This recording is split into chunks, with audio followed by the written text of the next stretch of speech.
Hello and welcome to this edition of the New Indian Express Online. I'm Murthy. With me is political analyst Mr. B.S. Murthy. Now, first of all, we saw the Karnataka polls. It was done in two phases, and technically, if you look at the Congress 2023 victory, such an emphatic victory, Congress should technically win if you look at the 135 plus seats. They should do well in 16, 17, 18, up to 18 seats. Is that happening on the ground? What is the feedback? See, for the first time, we have a BJP and a JDS in partnership going for the Lok Sabha elections. Compared to 2019, Congress went with JDS, gave them 8 seats as a part of the partnership, and Congress contested 20. This time, BJP gave them only 3, and then they're contesting about 25. And first time in 2023, our social architecture in terms of Karnataka went one-sided. Very clear majority to Congress. Approximately 17 seats is what Congress led on that. Post that scenario, we have a changed circumstances where BJP and GDS are going. That essentially means minority votes now go to only one side towards the Congress. Certain OBC, certain SC and STs who used to vote with JDS who didn't want to vote BJP now have those votes have opened up.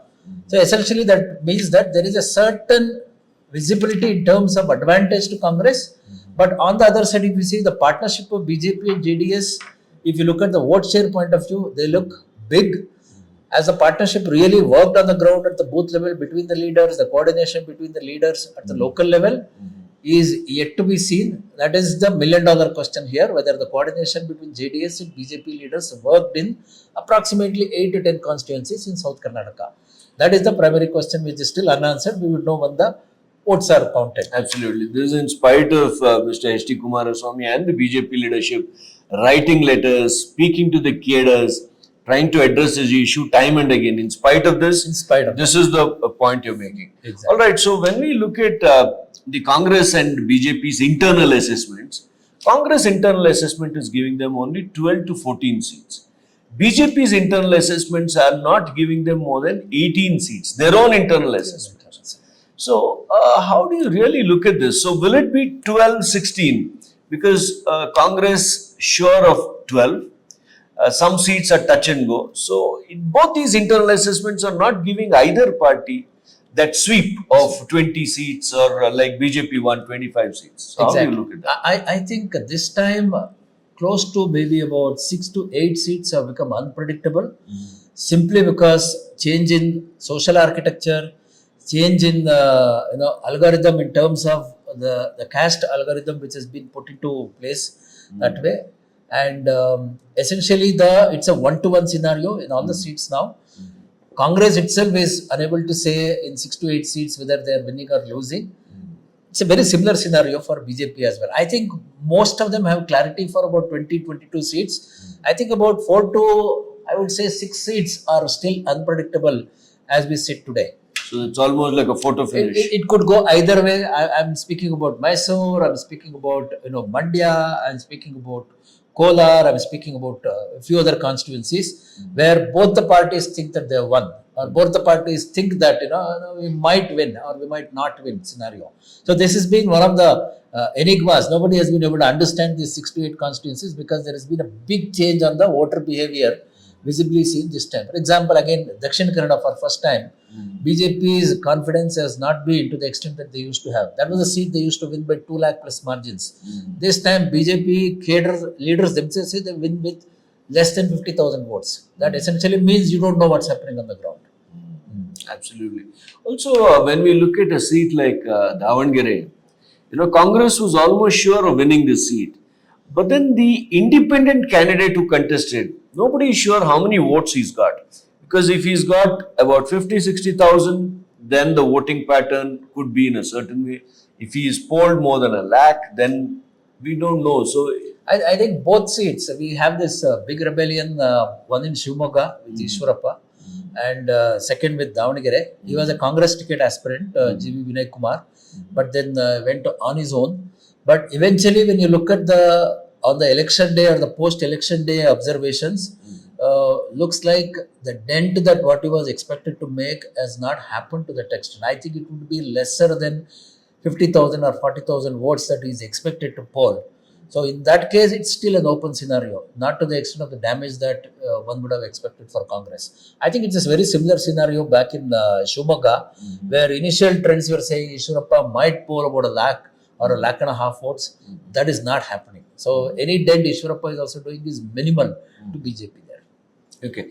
Now, when we look at the Bharatiya Janata Party, last time they got 50 plus vote share in the parliamentary poll. So, if you look at JDS, they polled about roughly, about 14 to 16%. 13, 14. So, if you look at 52% plus 14%, that's a very massive, 65 plus percent. So, do you see that happening? How do you think the two parties have worked together? I think mathematically it looks big. Chemistry on the ground would be much more different that way. So if you look at it, a lot of vote loss is going to happen for both of them in that sense. So 45, 50 plus 14, it's not going to be 64 when it actually comes to the election. It's a close election in that context. I personally think both of them have polled 45% votes. It's basically the last 5 or 6% of the vote share. Who gets that basically wins the election here. Absolutely. Also, JDS shrinking in stature because we saw JDS during the Congress coalition.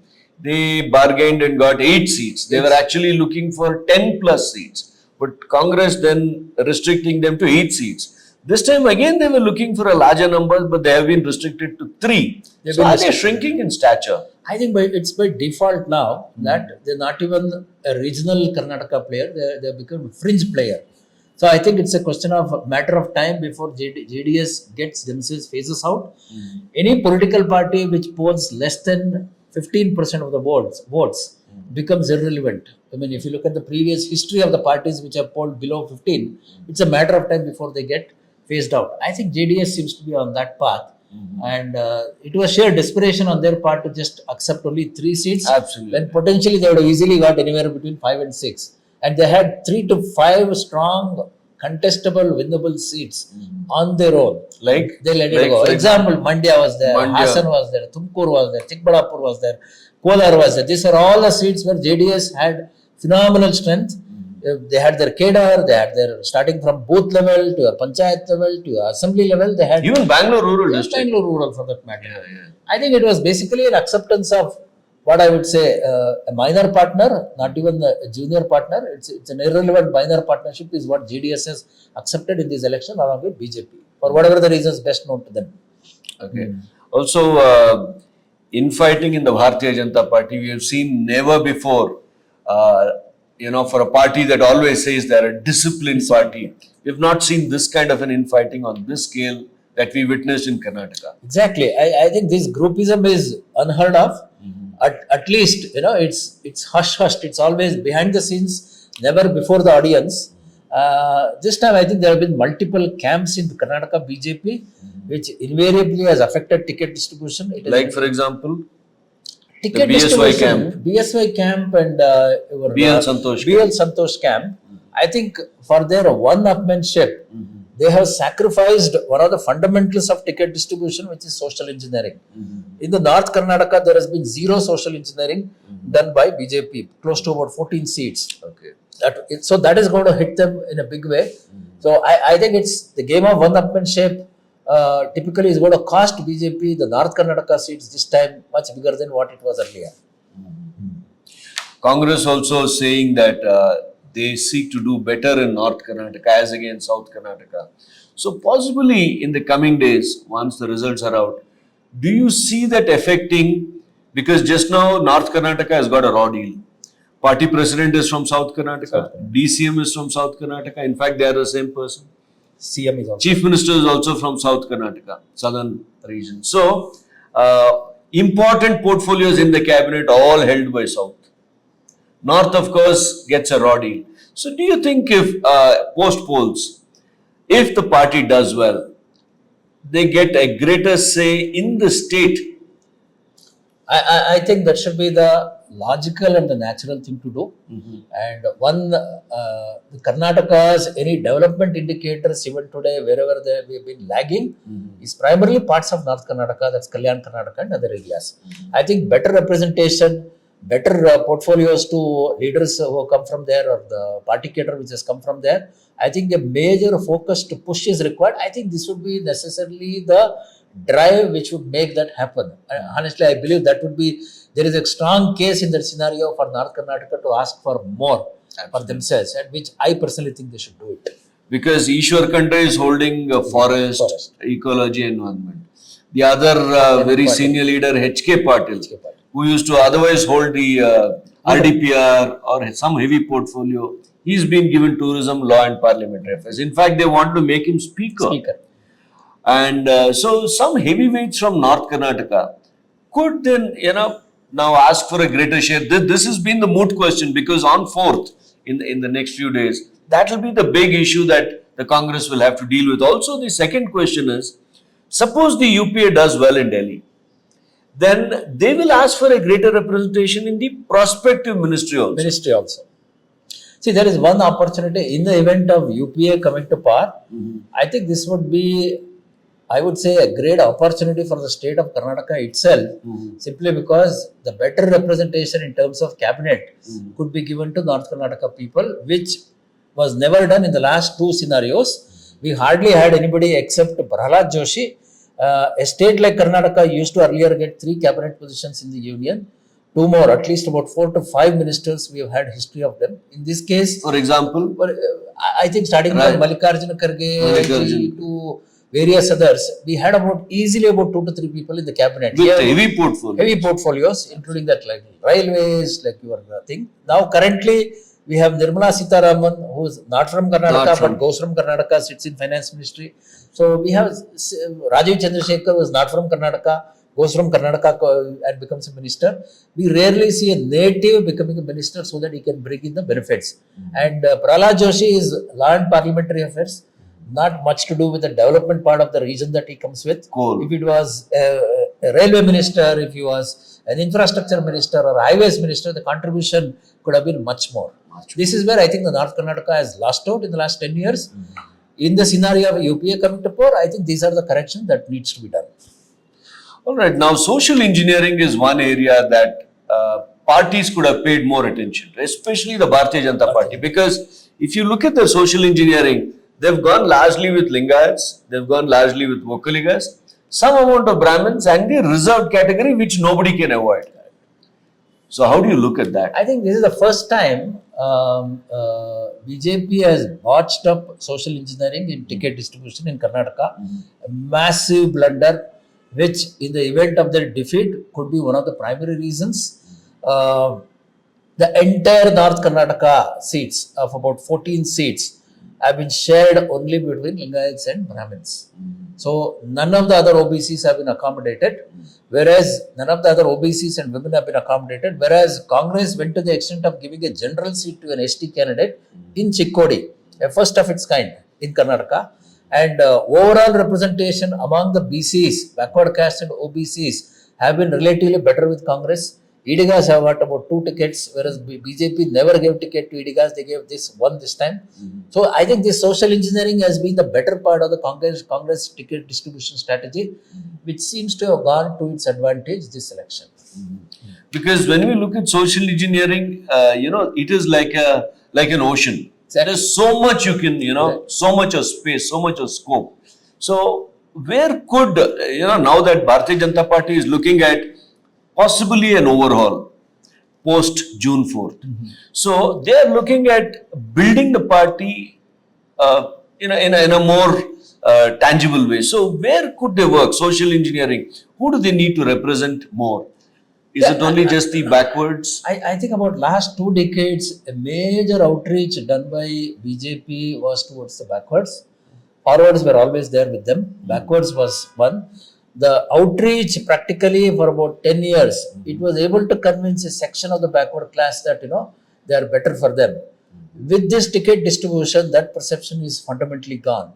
The biggest backward caste in Karnataka are the Kurubas. They've been denied a ticket, and the biggest Kuruba leader of BJP in the state, Ishwarappa, has been kicked out of the party. I think these are the moves which typically don't go well with the backward classes. First and foremost, you're not given them representation, not given them shared political representation. Second is, you don't even now factor them anymore in your strategy. I think this is a big mistake. And going ahead, if they want to revive, I think it needs to start with the backward classes. Okay. Now going to the center, we're looking at nationally these parties. For example, the BJD, the YSR, uh, Congress and BJP-led alliances. They are fighting for about 500 seats. So they do not figure in either alliance. So do you see them becoming important in? I think you said it right. Out of 543, UPA and NDA typically are fighting 480, 490 seats on a one-to-one scenario. And in a close election like this, what we have seen, either of them getting about, let's say, 240 or 250, the immediate need of these non-aligned parties, which potentially could get up to 50, 55 seats. Online parties like BJD. Non-aligned parties like your TMC, your BJD, your YSR Congress, your TRS in Telangana. These are all the players potentially have between them about 50 seats. They could form a Gatabandhan on their own post poll and then play a big role in the formation of the next government. As kingmaker, I primarily see that possibility as of now. Okay, now when we look at the UPA and NDA, how do you look at the key players on either side? I think this is the, compared to 2019 election, narrative was set by BJP and with Pulwama, it was national security, very similar to in 2009 when we had terrorist attacks followed with general elections. Public tend to go with the sitting government. It's a psyche of the public to go with the sitting government. 19 was a kind of a done deal. There was also not much of a seat distribution in UPA, which was successfully carved out. I think all those things are now very different. So there's practically 400 odd seats. It's a one-to-one with BJP on that, which itself gives them a vote share bump up of anywhere from about 5 to 7%.